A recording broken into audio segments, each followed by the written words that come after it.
Sun Tzu and the Art of War. Chapter 1. Laying Plans.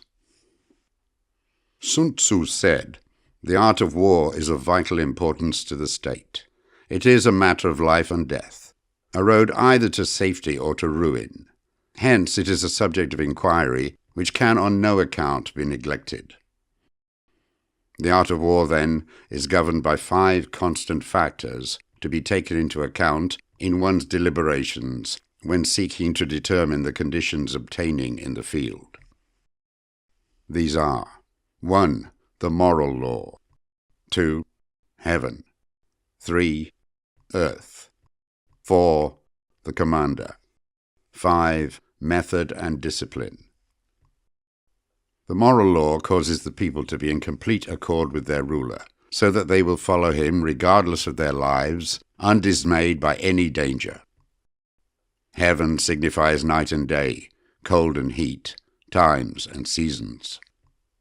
Earth comprises distances, great and small, danger and security, open ground and narrow passes, the chances of life and death. The commander stands for the virtues of wisdom, sincerity, benevolence, courage, and strictness. By method and discipline are to be understood the marshalling of the army in its proper subdivisions, the graduations of rank among the officers, the maintenance of roads by which supplies may reach the army, and the control of military expenditure. These 5 heads should be familiar to every general. He who knows them will be victorious. He who knows them not will fail. Therefore, in your deliberations, when seeking to determine the military conditions, let them be made the basis of a comparison. In this wise: 1. Which of the 2 sovereigns is imbued with the moral law? 2. Which of the 2 generals has most ability? 3. With whom lie the advantages derived from heaven and earth? 4. On which side is discipline most rigorously enforced? 5. Which army is stronger? 6. On which side are officers and men more highly trained? 7. In which army is there the greater constancy, both in reward and punishment? By means of these 7 considerations, I can forecast victory or defeat. The general that hearkens to my counsel and acts upon it will conquer. Let such a one be retained in command. The general that hearkens not to my counsel, nor acts upon it, will suffer defeat.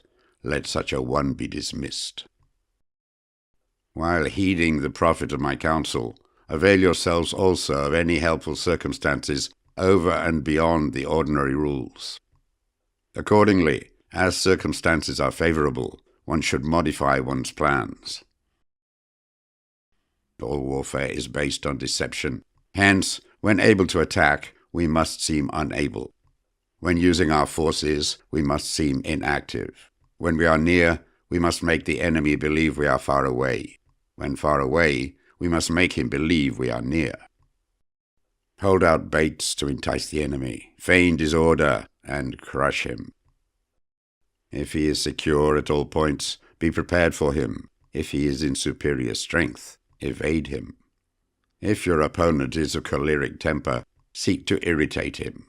Pretend to be weak, that he may grow arrogant. If he is taking his ease, give him no rest. If his forces are united, separate them. Attack him when he is unprepared. Appear where you are not expected. These military devices leading to victory must not be divulged beforehand. Now, the general who wins a battle makes many calculations in his temple ere the battle is fought. The general who loses a battle makes but few calculations beforehand. Thus do many calculations lead to victory and few calculations to defeat. How much more no calculation at all? It is by attention to this point that I can foresee who is likely to win or lose. Chapter 2. Waging War. Sun Tzu said, In the operations of war, where there are in the field 1,000 swift chariots, as many heavy chariots, and 100,000 mail-clad soldiers, with provisions enough to carry them 1,000 li. The expenditure at home and at the front, including entertainment of guests, small items such as glue and paint, and some spent on chariots and armor, will reach the total of 1,000 ounces of silver per day. Such is the cost of raising an army of 100,000 men. When you engage in actual fighting, if victory is long in coming, then men's weapons will grow dull, and their ardor will be damped. If you lay siege to a town, you will exhaust your strength. Again, if the campaign is protracted, the resources of the state will not be equal to the strain. Now, when your weapons are dulled, your ardor damped, your strength exhausted, and your treasure spent, other chieftains will spring up to take advantage of your extremity. Then no man, however wise, will be able to avert the consequences that must ensue. Thus, though we have heard of stupid haste in war, cleverness has never been seen associated with long delays. There is no instance of a country having benefited from prolonged war. It is only one who is thoroughly acquainted with the evils of war that can thoroughly understand the profitable way of carrying it on. The skillful soldier does not raise a second levy, neither are his supply wagons loaded more than twice. Bring war material with you from home, but forage on the enemy. Thus the army will have food enough for its needs. Poverty of the state exchequer causes an army to be maintained by contributions from a distance. Contributing to maintain an army at a distance causes the people to be impoverished. On the other hand, the proximity of an army causes prices to go up, and high prices cause the people's substance to be drained away. When their substance is drained away, the peasantry will be afflicted by heavy exactions. With this loss of substance and exhaustion of strength, the homes of the people will be stripped bare, and 3/10 of their income will be dissipated, while government expenses for broken chariots, worn-out horses, breastplates and helmets, bows and arrows, spears and shields, protective mantles, draft oxen and heavy wagons will amount to 4/10 of its total revenue. Hence a wise general makes a point of foraging on the enemy. 1 cartload of the enemy's provisions is equivalent to 20 of one's own, and likewise a single pickle from his provender is equal to 20 from one's own store. Now, in order to kill the enemy, our men must be roused to anger. That there may be advantage from defeating the enemy, they must have their rewards. Therefore, in chariot fighting, when 10 or more chariots have been taken, those should be rewarded who took the first. Our own flags should be substituted for those of the enemy, and the chariots mingled and used in conjunction with our own. The captured soldiers should be kindly treated and kept. This is called using the conquered foe to augment one's own strength. In war, then, let your great object be victory, not lengthy campaigns. Thus it may be known that the leader of armies is the arbiter of the people's fate, the man on whom it depends whether the nation shall be in peace or in peril. Chapter 3. Attack by Stratagem. Sun Tzu said, "In the practical art of war, the best thing of all is to take the enemy's country whole and intact. To shatter and destroy it is not so good. So too, it is better to recapture an army entire than to destroy it, to capture a regiment, a detachment, or a company entire than to destroy them. Hence, to fight and conquer in all your battles is not supreme excellence. Supreme excellence consists in breaking the enemy's resistance without fighting." Thus, the highest form of generalship is to balk the enemy's plans. The next best is to prevent the junction of the enemy's forces. The next, in order, is to attack the enemy's army in the field, and the worst policy of all is to besiege walled cities. The rule is not to besiege walled cities if it can possibly be avoided. The preparation of mantlets, movable shelters, and various implements of war will take up 3 whole months, and the piling up of mounds over against the walls will take 3 months more. The general, unable to control his irritation, will launch his men to the assault like swarming ants, with the result that 1/3 of his men are slain, while the town still remains untaken. Such are the disastrous effects of a siege. Therefore, the skilled leader subdues the enemy's troops without any fighting. He captures their cities without laying siege to them. He overthrows their kingdom without lengthy operations in the field.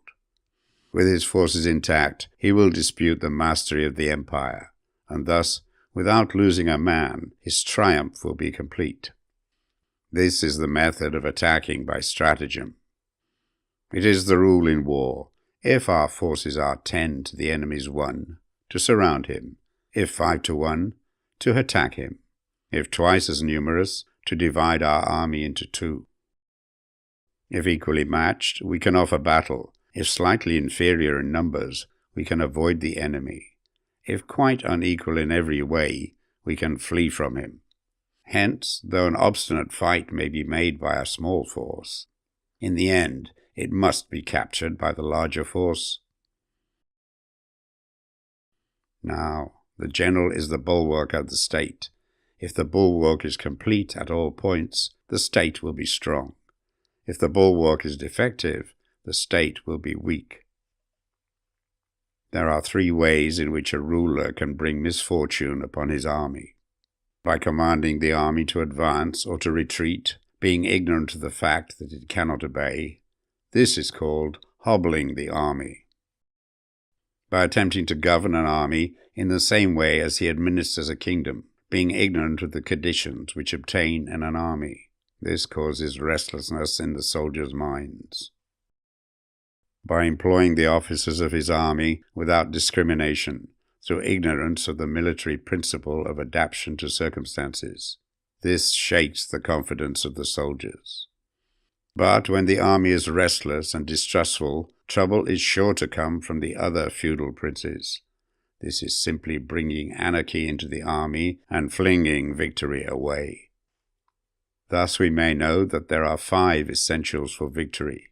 1. He will win who knows when to fight and when not to fight. 2. He will win who knows how to handle both superior and inferior forces. 3. He will win whose army is animated by the same spirit throughout all its ranks. 4. He will win who, prepared himself, waits to take the enemy unprepared. 5. He will win who has military capacity and is not interfered with by the sovereign. Hence the saying, if you know the enemy and know yourself, you need not fear the result of 100 battles. If you know yourself, but not the enemy, for every victory gained, you will also suffer a defeat.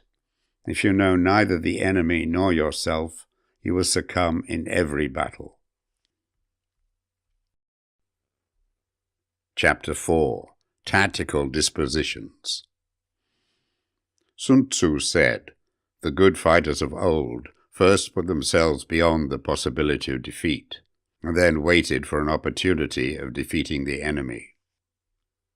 To secure ourselves against defeat lies in our own hands, but the opportunity of defeating the enemy is provided by the enemy himself. Thus, the good fighter is able to secure himself against defeat, but cannot make certain of defeating the enemy. Hence the saying, one may know how to conquer without being able to do it.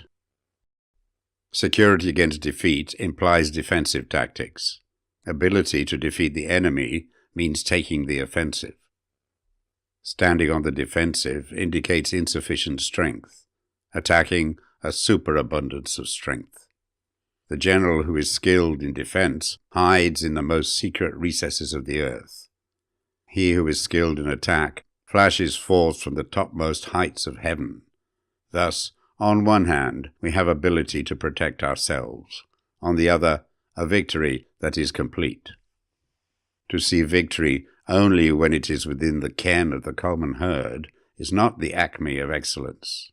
Neither is it the acme of excellence if you fight and conquer, and the whole empire says, "Well done." To lift an autumn hare is no sign of great strength. To see the sun and moon is no sign of sharp sight. To hear the noise of thunder is no sign of a quick ear. What the ancients called a clever fighter is one who not only wins, but excels in winning with ease. Hence his victories bring him neither reputation for wisdom nor credit for courage. He wins his battles by making no mistakes. Making no mistakes is what establishes the certainty of victory, for it means conquering an enemy that is already defeated. Hence the skillful fighter puts himself into a position which makes defeat impossible, and does not miss the moment for defeating the enemy. Thus it is that in war the victorious strategist only seeks battle after the victory has been won, whereas he who is destined to defeat first fights and afterwards looks for victory. The consummate leader cultivates the moral law and strictly adheres to method and discipline. Thus it is in his power to control success. In respect of military method, we have, firstly, measurement, secondly, estimation of quantity, thirdly, calculation, fourthly, balancing of chances, fifthly, victory. Measurement owes its existence to earth, estimation of quantity to measurement, calculation to estimation of quantity, balancing of chances to calculation, and victory to balancing of chances. A victorious army, opposed to a routed one, is as a pound's weight placed in a scale against a single grain.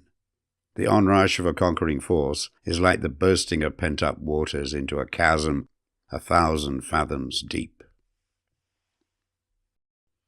Chapter 5. Energy. Sun Tzu said, "The control of a large force is the same principle as the control of a few men. It is merely a question of dividing up their numbers." Fighting with a large army under your command is nowise different from fighting with a small one. It is merely a question of instituting signs and signals. To ensure that your whole host may withstand the brunt of the enemy's attack and remain unshaken, this is effected by maneuvers direct and indirect. That the impact of your army may be like a grindstone dashed against an egg, this is effected by the science of weak points and strong. In all fighting, the direct method may be used for joining battle, but indirect methods will be needed in order to secure victory. Indirect tactics, efficiently applied, are inexhaustible as heaven and earth, unending as the flow of rivers and streams. Like the sun and moon, they end, but to begin anew. Like the 4 seasons, they pass away to return once more. There are not more than 5 musical notes, yet the combinations of these 5 give rise to more melodies than can ever be heard. There are not more than 5 primary colors, blue, yellow, red, white, black. Yet in combination they produce more hues than can ever be seen. There are not more than 5 cardinal tastes, sour, acrid, salt, sweet, bitter. Yet combinations of them yield more flavors than can ever be tasted. In battles, there are not more than 2 methods of attack, the direct and the indirect. Yet these 2 in combination give rise to an endless series of maneuvers. The direct and the indirect lead on to each other in turn. It is like moving in a circle. You never come to an end. Who can exhaust the possibilities of their combination? The onset of troops is like the rush of a torrent which will even roll stones along in its course.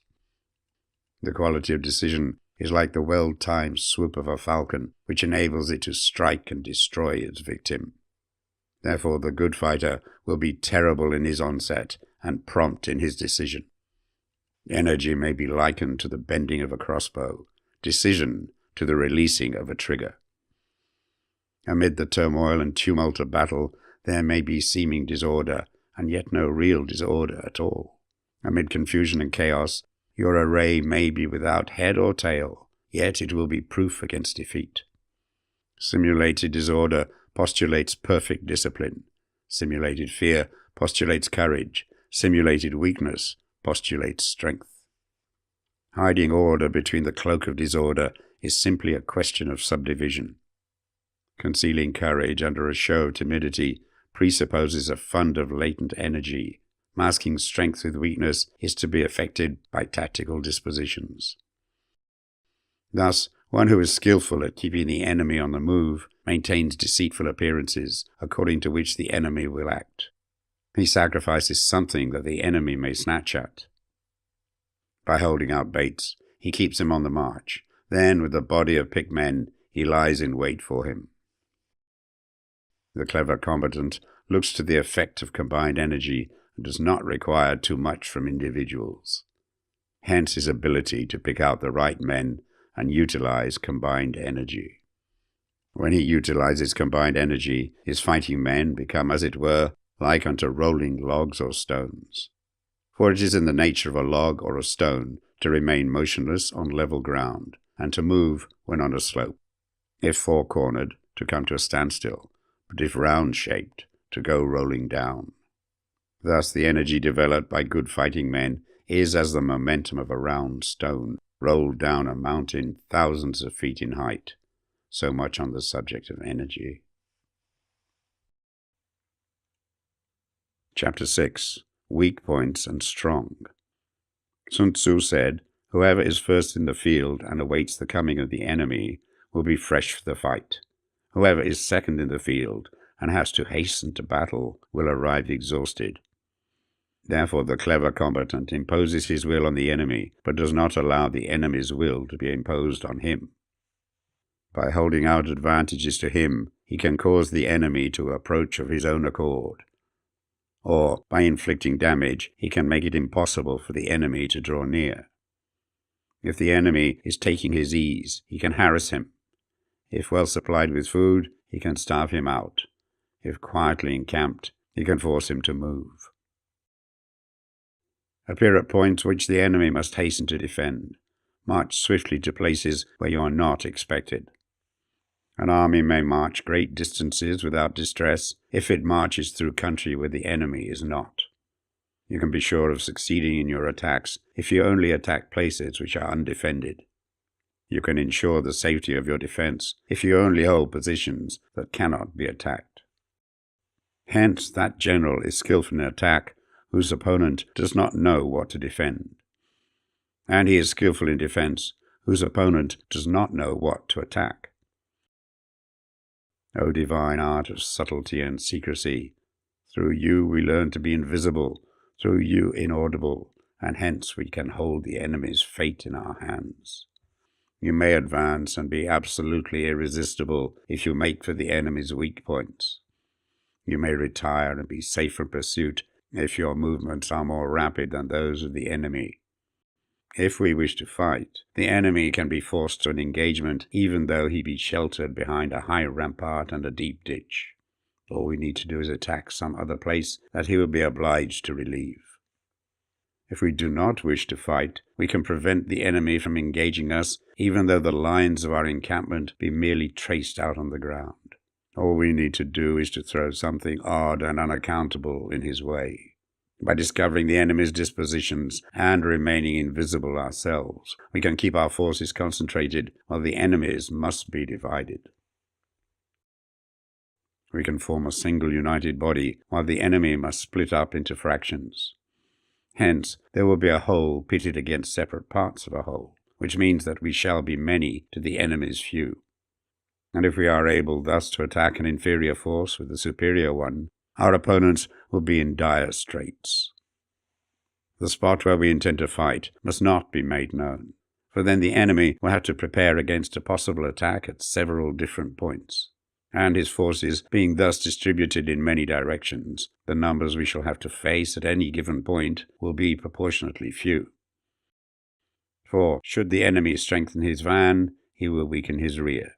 Should he strengthen his rear, he will weaken his van. Should he strengthen his left, he will weaken his right. Should he strengthen his right, he will weaken his left. If he sends reinforcements everywhere, he will everywhere be weak.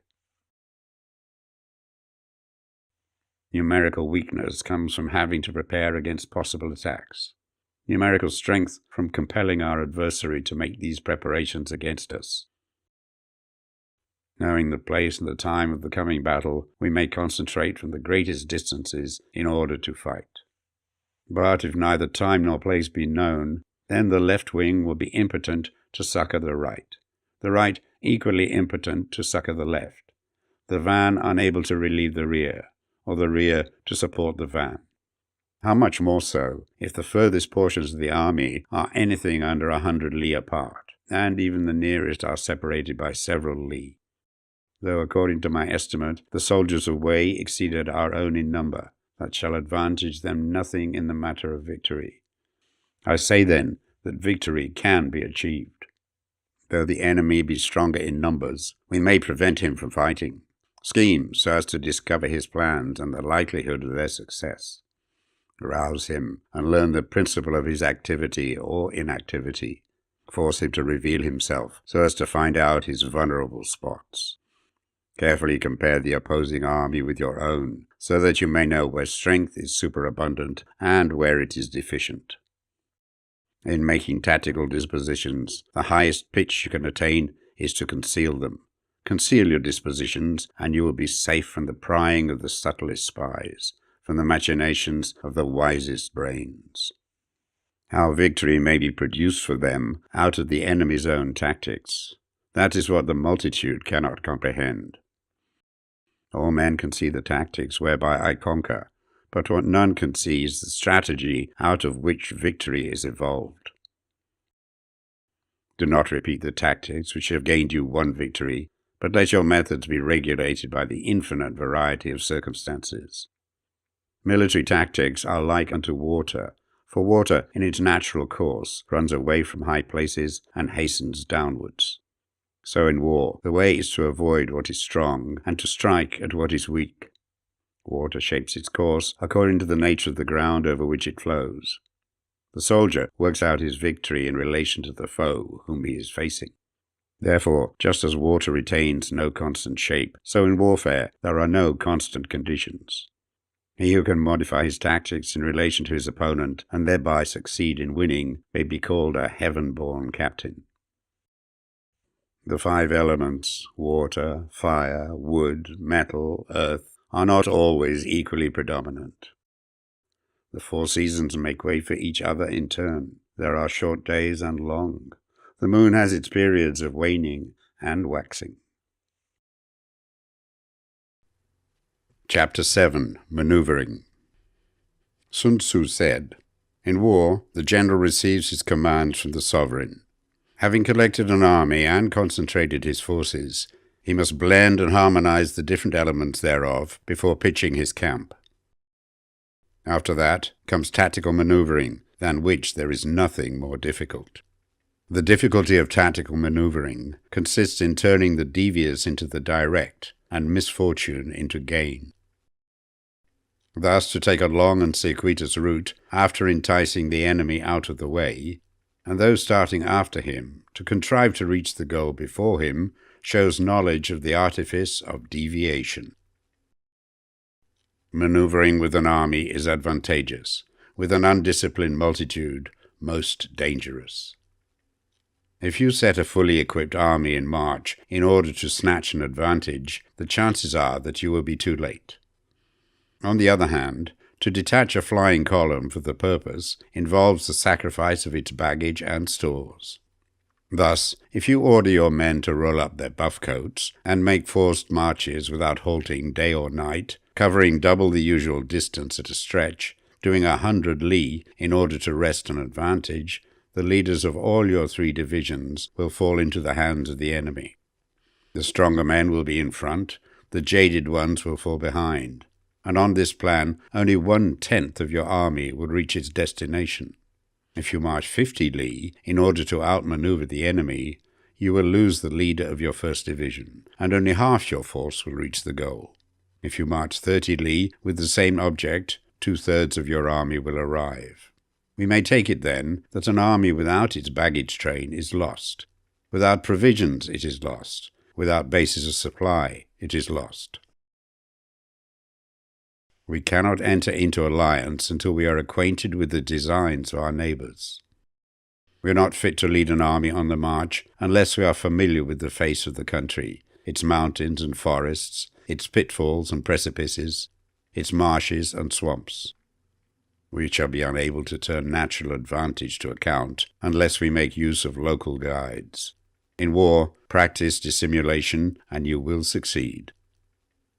Whether to concentrate or to divide your troops must be decided by circumstances. Let your rapidity be that of the wind, your compactness that of the forest. In raiding and plundering, be like fire. Immovability is like a mountain. Let your plans be dark and impenetrable as night, and when you move, fall like a thunderbolt. When you plunder a countryside, let the spoil be divided amongst your men. When you capture new territory, cut it up into allotments for the benefit of the soldiery. Ponder and deliberate before you make a move. He will conquer who has learned the artifice of deviation. Such is the art of maneuvering. The Book of Army Management says, on the field of battle, the spoken word does not carry far enough. Hence the institution of gongs and drums. Nor can ordinary objects be seen clearly enough. Hence the institution of banners and flags. Gongs and drums, banners and flags are means whereby the ears and eyes of the host may be focused on one particular point. The host thus forming a single united body, it is impossible either for the brave to advance alone or for the cowardly to retreat alone. This is the art of handling large masses of men. In night fighting, then, make much use of signal fires and drums, and in fighting by day of flags and banners, as a means of influencing the ears and eyes of your army. The whole army may be robbed of its spirit. A commander-in-chief may be robbed of his presence of mind. Now, a soldier's spirit is keenest in the morning. By noonday it has begun to flag, and in the evening his mind is bent only on returning to camp. A clever general, therefore, avoids an army when the spirit is keen, but attacks it when it is sluggish and inclined to return. This is the art of studying moods. Disciplined and calm, to await the appearance of disorder and hubbub amongst the enemy. This is the art of retaining self-possession. To be near the goal while the enemy is still far from it. To wait at ease while the enemy is toiling and struggling. To be well fed while the enemy is famished. This is the art of husbanding one's strength. To refrain from intercepting an enemy whose banners are in perfect order. To refrain from attacking an army drawn up in calm and confident array. This is the art of studying circumstances. It is a military axiom not to advance uphill against the enemy, nor to oppose him when he comes downhill. Do not pursue an enemy who simulates flight. Do not attack soldiers whose temper is keen. Do not swallow bait offered by the enemy. Do not interfere with an army that is returning home. When you surround an army, leave an outlet free. Do not press a desperate foe too hard. Such is the art of warfare.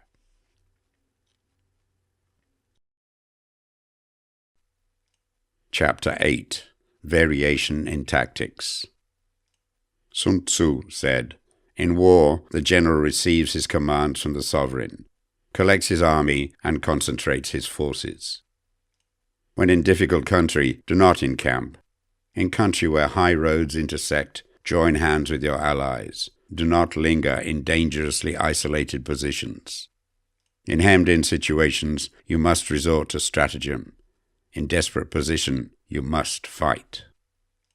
There are roads which must not be followed, armies which must not be attacked, towns which must be besieged, positions which must not be contested, commands of the sovereign which must not be obeyed. The general who thoroughly understands the advantages that accompany variation of tactics knows how to handle his troops. The general who does not understand these may be well acquainted with the configuration of the country, yet he will not be able to turn his knowledge to practical account. So, the student of war who is unversed in the art of war of varying his plans, even though he be acquainted with the 5 advantages, will fail to make the best use of his men. Hence, in the wise leader's plans, considerations of advantage and of disadvantage will be blended together. If our expectation of advantage be tempered in this way, we may succeed in accomplishing the essential part of our schemes. If, on the other hand, in the midst of difficulties, we are always ready to seize an advantage, we may extricate ourselves from misfortune. Reduce the hostile chiefs by inflicting damage on them, and make trouble for them, and keep them constantly engaged. Hold out specious allurements, and make them rush to any given point.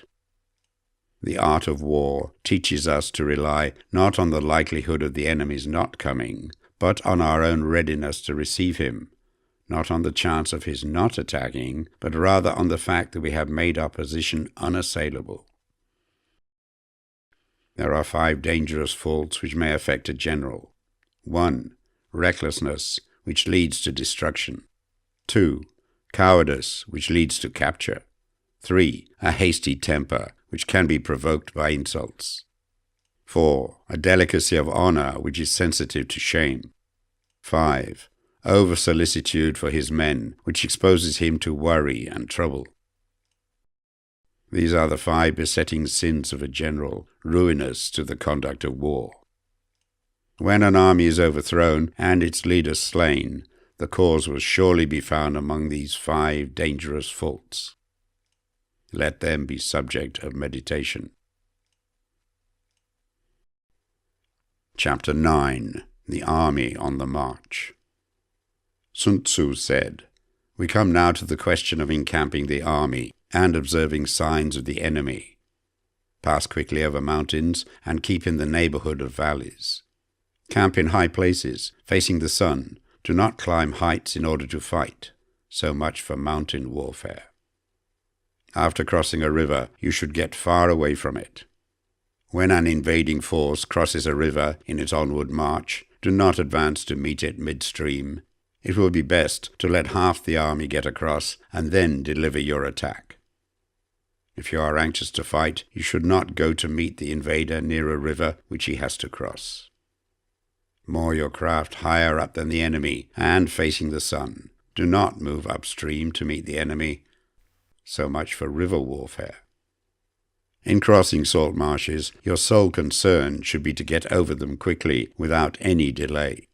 If forced to fight in a salt marsh, you should have water and grass near you and get your back to a clump of trees. So much for operations in salt marshes. In dry, level country, take up an easily accessible position with rising ground to your right and on your rear, so that the danger may be in front and safety lie behind. So much for campaigning in flat country. These are 4 useful branches of military knowledge which enabled the Yellow Emperor to vanquish 4 several sovereigns. All armies prefer high ground to low and sunny places to dark. If you are careful with your men and camp on hard ground, the army will be free from disease of every kind, and this will spell victory. When you come to a hill or a bank, occupy the sunny side, with the slope on your right rear. Thus, you will at once act for the benefit of your soldiers and utilize the natural advantages of the ground. When, in consequence of heavy rains up country, a river which you wish to ford is swollen and flecked with foam, you must wait till it subsides. Country in which there are precipitous cliffs with torrents running between, deep natural hollows, confined places, tangled thickets, quagmires and crevices should be left with all possible speed and not approached. While we keep away from such places, we should get the enemy to approach them. While we face them, we should let the enemy have them on its rear. If in the neighborhood of your camp there should be any hilly country, Ponds surrounded by aquatic grass, hollow basins filled with reeds, or woods with thick undergrowth, they must be carefully routed out and searched. For these are places where men in ambush or insidious spies are likely to be lurking. When the enemy is close at hand and remains quiet, he is relying on the natural strength of his position. When he keeps aloof and tries to provoke a battle, he is anxious for the other side to advance. If his place of encampment is easy of access, he is tendering a bait. Movement amongst the trees of a forest shows that the enemy is advancing. The appearance of a number of screens in the midst of thick grass means that the enemy wants to make us suspicious. The rising of birds in their flight is the sign of an ambuscade. Startled beasts indicate that a sudden attack is coming. When there is dust rising in a high column, it is the sign of chariots advancing. When the dust is low, but spread over a wide area, it betokens the approach of infantry. When it branches out in different directions, it shows that parties have been sent to collect firewood. A few clouds of dust moving to and fro signify that the army is encamping. Humble words and increased preparations are signs that the enemy is about to advance. Violent language and driving forward as if to attack are signs that he will retreat. When the light chariots come out first and take up a position on the wings, it is a sign that the enemy is forming for battle. Peace proposals, unaccompanied by a sworn covenant, indicate a plot. When there is much running about and the soldiers fall into rank, it means that the critical moment has come. When some are seen advancing and some retreating, it is a lure. When the soldiers stand leaning on their spears, they are faint from want of food. If those who are sent to draw water begin by drinking themselves, the army is suffering from thirst. If the enemy sees an advantage to be gained and makes no effort to secure it, the soldiers are exhausted. If birds gather on any spot, it is unoccupied. Clamour by night betokens nervousness. If there is a disturbance in the camp, the general's authority is weak. If the banners and flags are shifted about, sedition is afoot. If the officers are angry, it means the men are weary.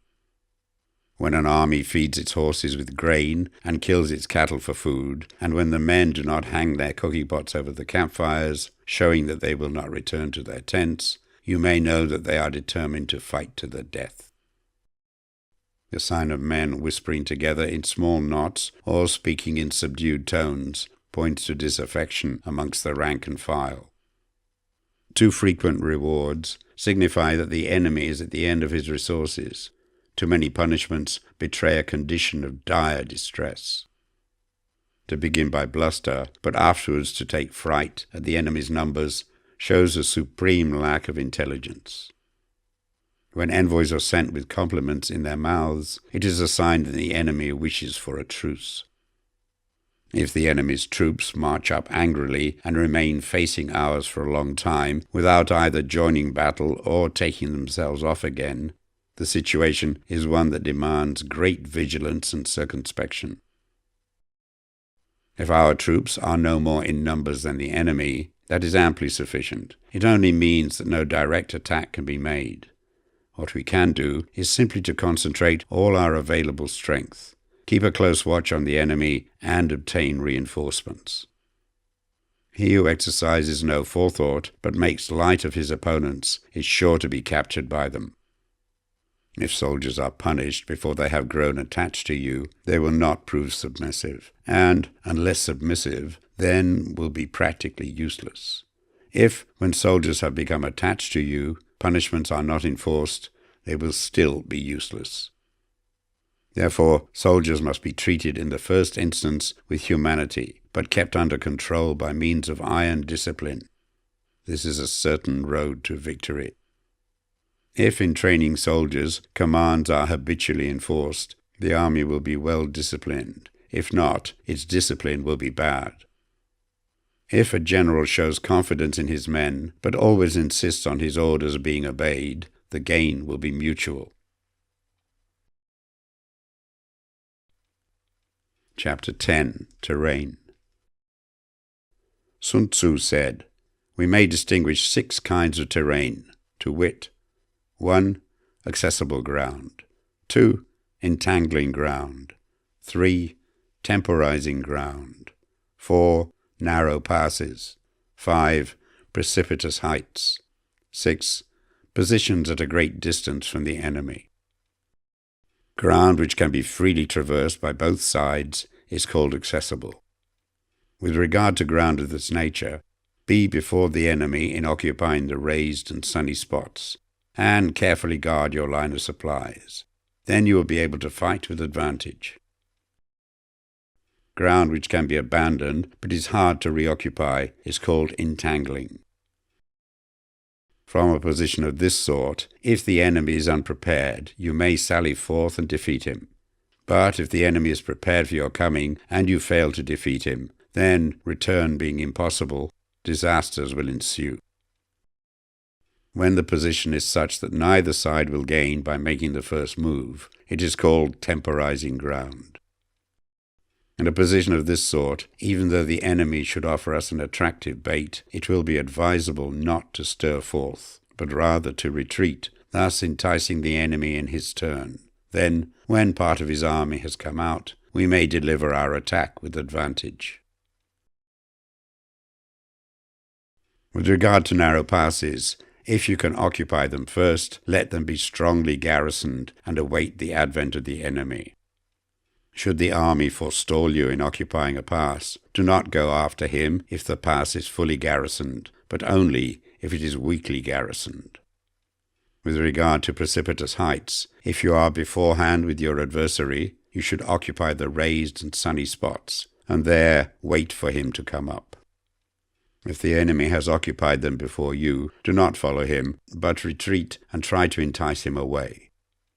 If you are situated at a great distance from the enemy, and the strength of the 2 armies is equal, it is not easy to provoke a battle, and fighting will be to your disadvantage.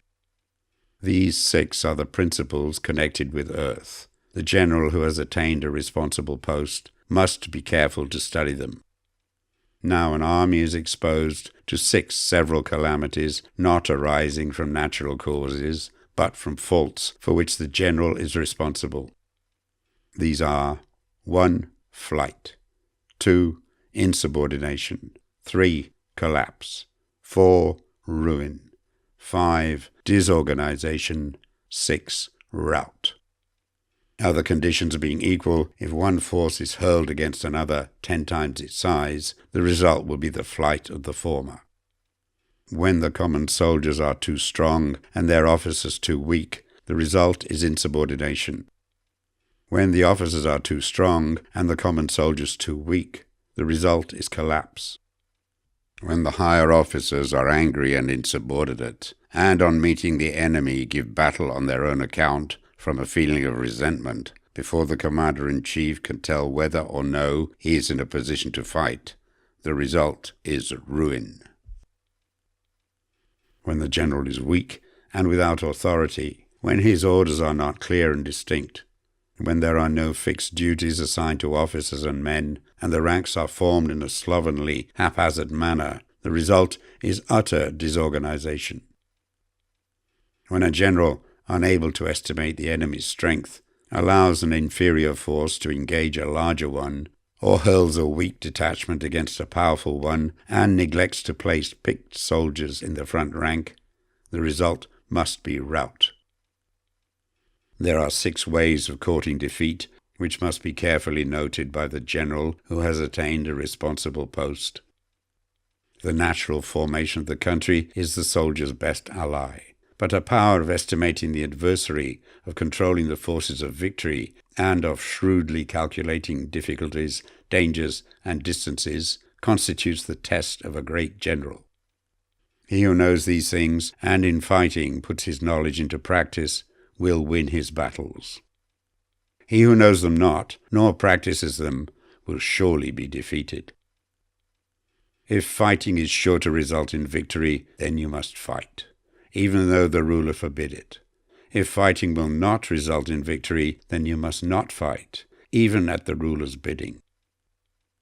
The general who advances without coveting fame and retreats without fearing disgrace, whose only thought is to protect his country and do good service for his sovereign, is the jewel of the kingdom. Regard your soldiers as your children, and they will follow you into the deepest valleys. Look upon them as your own beloved sons, and they will stand by you even unto death. If, however, you are indulgent, but unable to make your authority felt, kind-hearted, but unable to enforce your commands, and incapable, moreover, of quelling disorder, then your soldiers must be likened to spoilt children. They are useless for any practical purpose. If we know that our own men are in a condition to attack, but are unaware that the enemy is not open to attack, we have gone only halfway towards victory.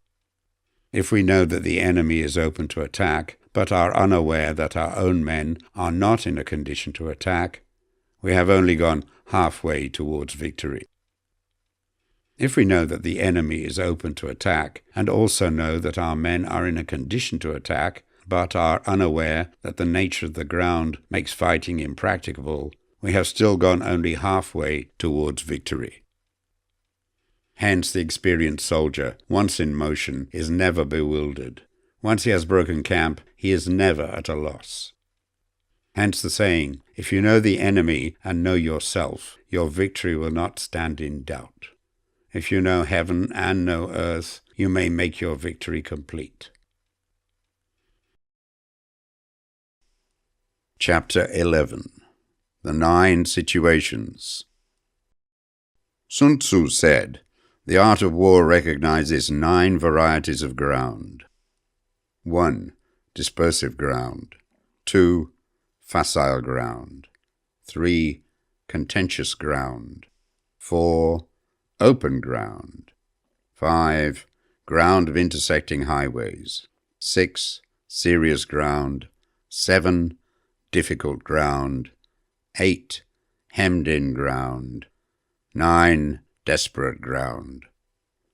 When a chieftain is fighting in his own territory, it is dispersive ground. When he has penetrated into hostile territory, but to no great distance, it is facile ground.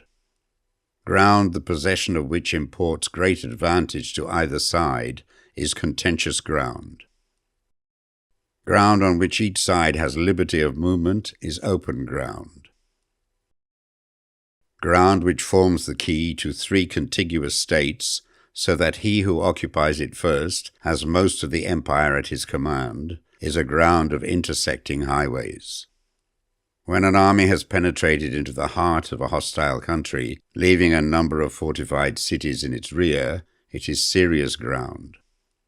Mountain forests, rugged steeps, marshes and fens, all country that is hard to traverse, this is difficult ground.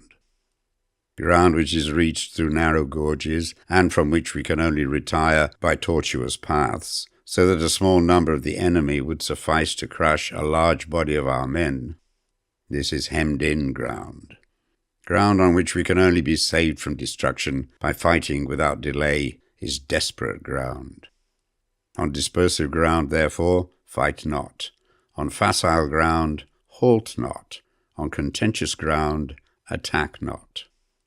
On open ground, do not try to block the enemy's way. On the ground of intersecting highways, join hands with your allies. On serious ground, gather in plunder. In difficult ground, keep steadily on the march. On hemmed-in ground, resort to stratagem. On desperate ground, fight.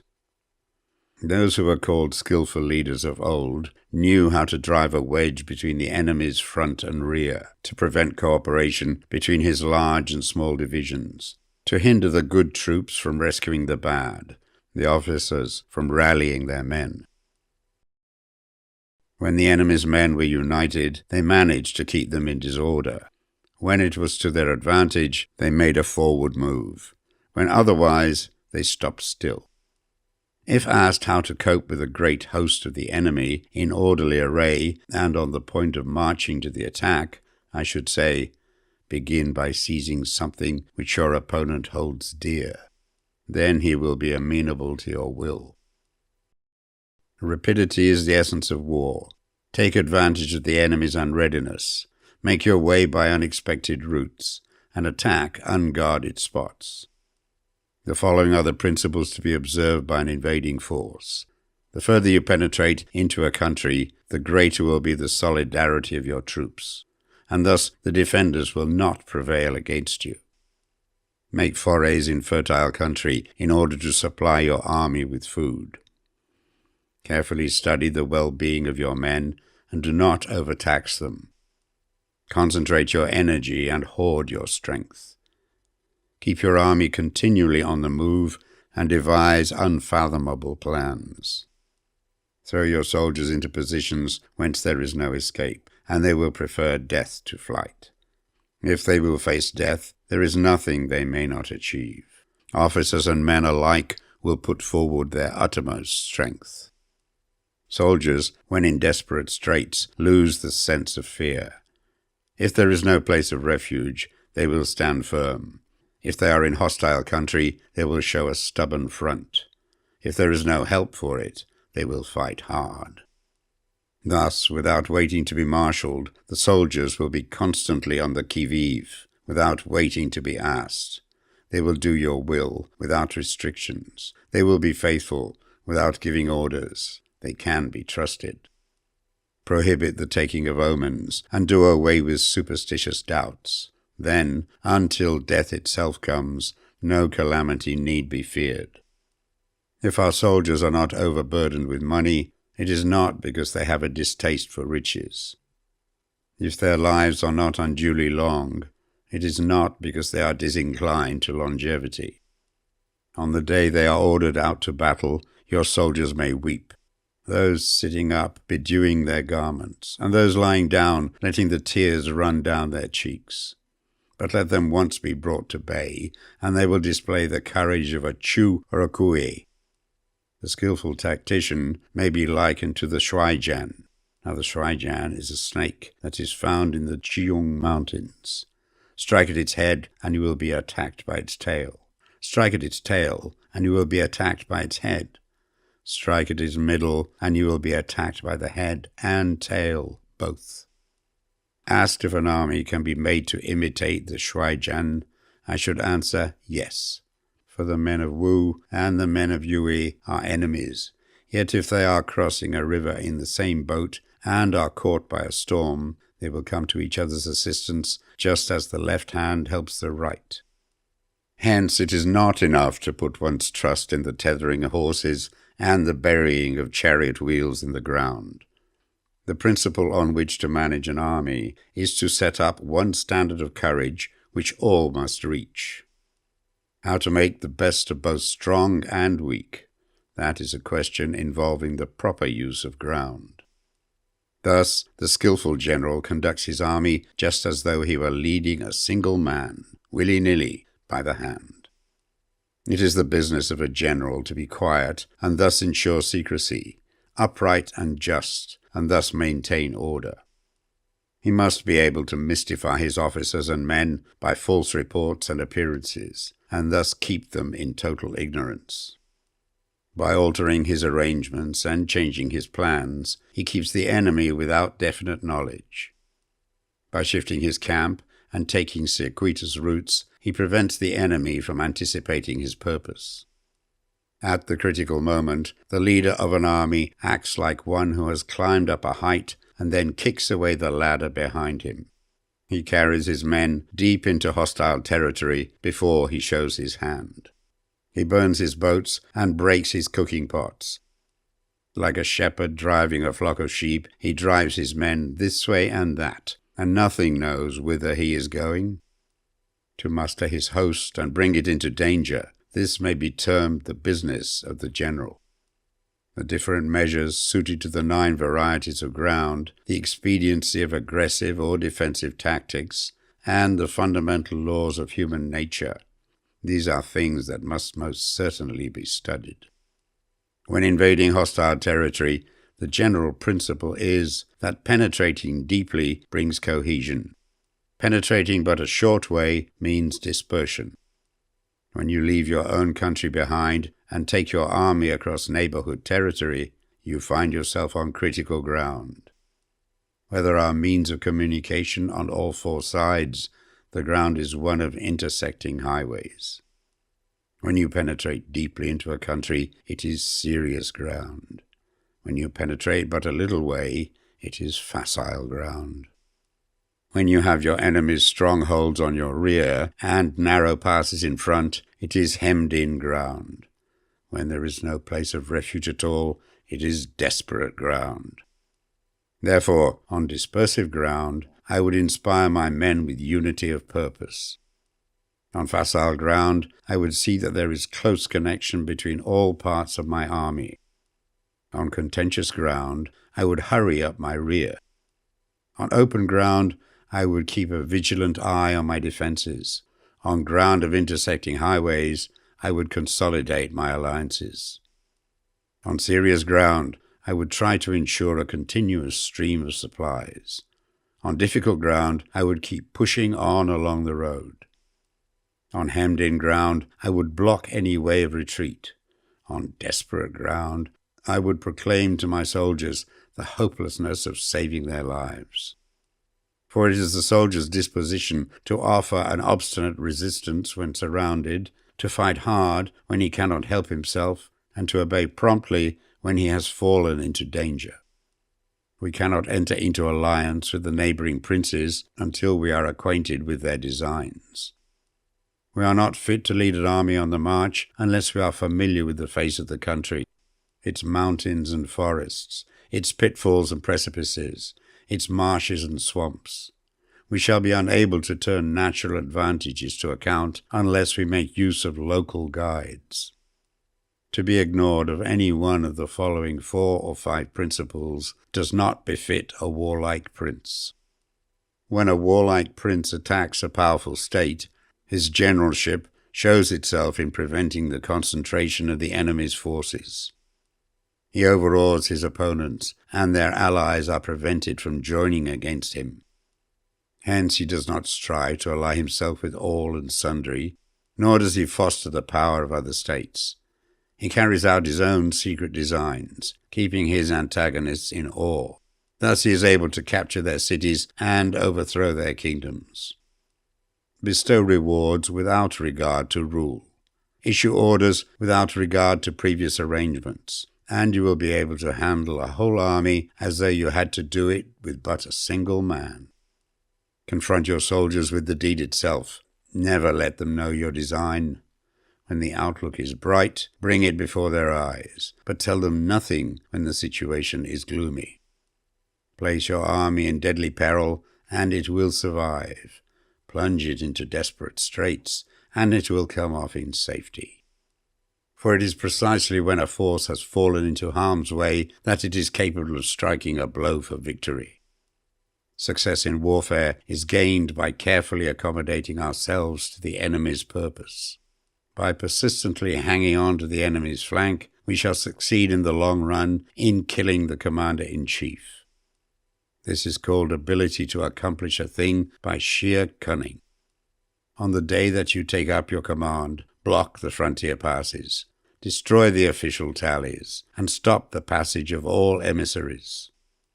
Be stern in the council chamber so that you may control the situation. If the enemy leaves the door open, you must rush in.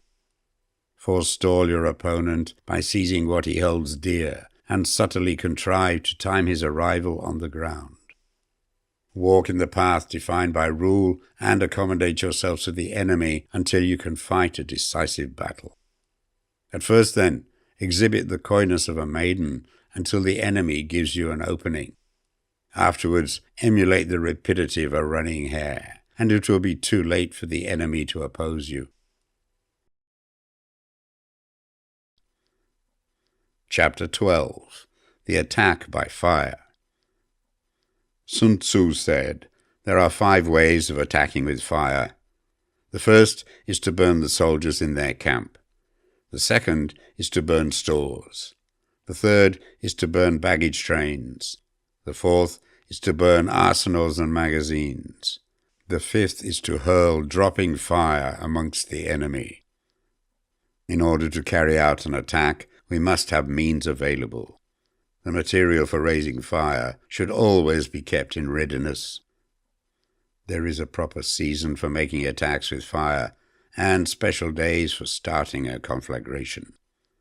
The proper season is when the weather is very dry. The special days are those when the moon is in the constellations of the sieve, the wall, the wing, or the crossbar, for these four are all days of rising wind. In attacking with fire, one should be prepared to meet 5 possible developments. When fire breaks out inside the enemy's camp, respond at once with an attack from without. If there is an outbreak of fire, but the enemy's soldiers remain quiet, bide your time and do not attack. When the force of the flames has reached its height, follow up with an attack, if that is practicable. If not, stay where you are. If it is possible to make an assault with fire from without, do not wait for it to break out within, but deliver your attack at a favorable moment. When you start a fire, be to windward of it. Do not attack from the leeward. A wind that rises in the daytime lasts long, but the night breeze soon falls. In every army, the 5 developments connected with fire must be known, the movements of the stars calculated, and a watch kept for the proper days. Hence, those who use fire as an aid to the attack show intelligence. Those who use water as an aid to the attack gain an accession of strength. By means of water, an enemy may be intercepted, but not robbed of all his belongings. Unhappy is the fate of one who tries to win his battles and succeed in his attacks without cultivating the spirit of enterprise, for the result is a waste of time and general stagnation. Hence the saying, the enlightened ruler lays his plans well, the good general cultivates his resources. Move not until you see an advantage. Use not your troops unless there is something to be gained. Fight not unless the position is critical. No ruler should put troops into the field merely to gratify his own spleen. No general should fight a battle simply out of pique. If it is to your advantage, make a forward move. If not, stay where you are. Anger may in time change to gladness. Vexation may be succeeded by content. But a kingdom that has once been destroyed can never come back again into being, nor can the dead ever be brought back to life. Hence the enlightened ruler is heedful, and the good general full of caution. This is the way to keep a country at peace and an army intact. Chapter 13. The Use of Spies. Sun Tzu said, "Raising a host of 100,000 men and marching them great distances entails heavy loss on the people and a drain on the resources of the state.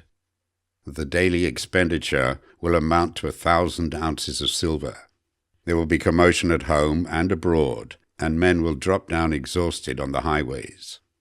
As many as 700,000 families will be impeded in their labor. Hostile armies may face each other for years, striving for the victory which is decided in a single day. This being so, to remain in ignorance of the enemy's condition simply because one grudges the outlay of 100 ounces of silver in honors and emoluments is the height of inhumanity. One who acts thus is no leader of men, no present help to his sovereign, no master of victory. Thus, what enables the wise sovereign and the good general to strike and conquer and achieve things beyond the reach of ordinary men is foreknowledge.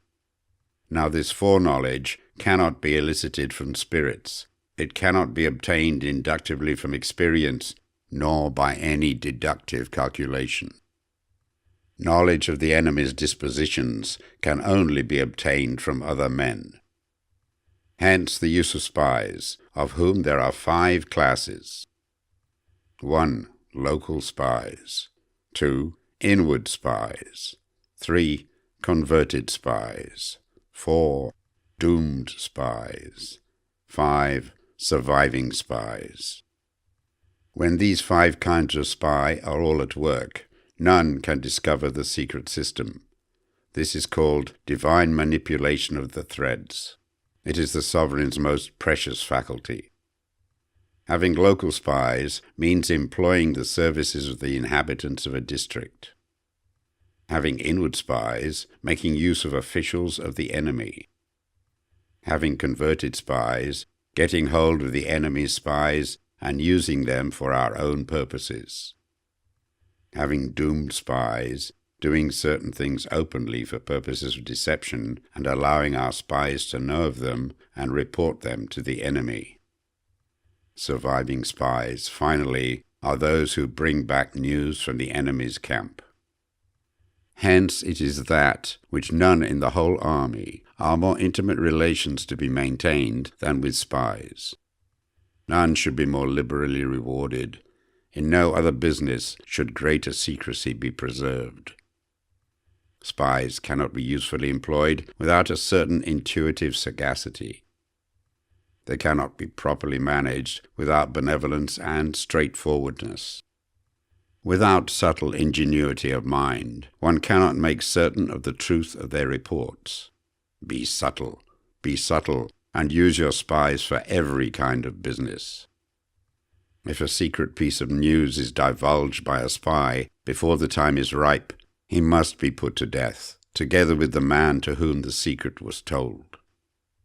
Whether the object be to crush an army, to storm a city, or to assassinate an individual, it is always necessary to begin by finding out the names of the attendants, the aides-de-camp, and doorkeepers, and sentries of the general in command.